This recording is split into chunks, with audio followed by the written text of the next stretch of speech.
जय मसी। मेरो नाम जीवन श्रेष्ठ हो। मेरो घर पर्सा जिल्ला।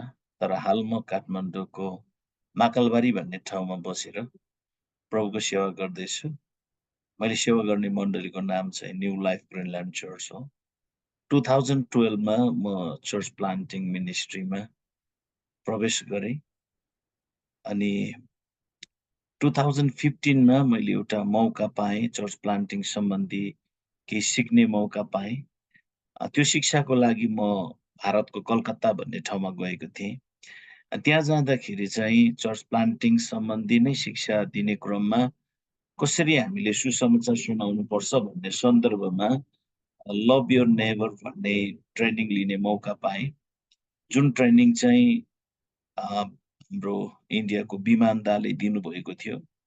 उहाँले अत्यन्तै राम्रोसँग सिकाउनु भयो, जुन मैले अङ्ग्रेजीमा लिएको थिएँ।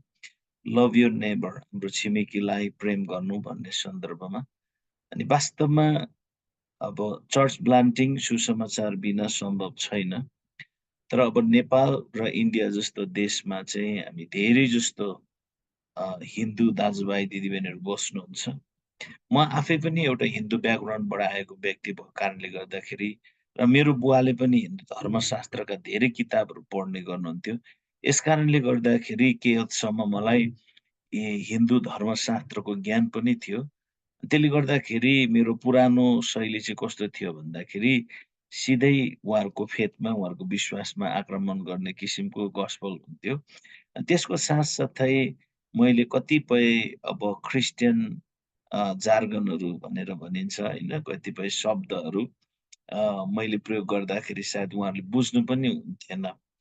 तर प्रभुलाई धन्यवाद होस्, हाम्रो सिस्टर क्याथीले धेरै मेहनत गरेर यो लभ योर नेबर भन्ने बुक तयार गर्नुभएको रहेछ। एउटा ट्रेनिङ म्यानुअल तयार गर्नुभएको रहेछ। जुन ट्रेनिङ म्यानुअल चाहिँ मेरो लागि धेरै नै आशिषमय भएको मैले पाएँ। लभ योर नेबर तालिम लिएदेखिबाट मेरो सुसमाचारको तरिका, शैली नै परिवर्तन भएको छ।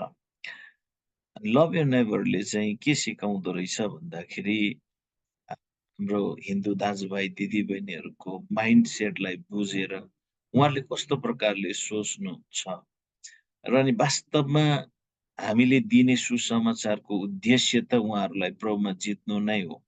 अनि यस कारणले गर्दाखेरि एउटा एकदमै मित्र भावमा एउटा प्रेम स्थापना गरेर उहाँहरूलाई बुझ्दै उहाँहरूको अवस्थालाई बुझ्दै एउटा छुट्टै तरिकाले सुसमाचार दिन सक्ने एउटा माध्यम, एउटा तालिम चाहिँ मैले यो लभ योर नेबर भन्ने तालिम पाएँ।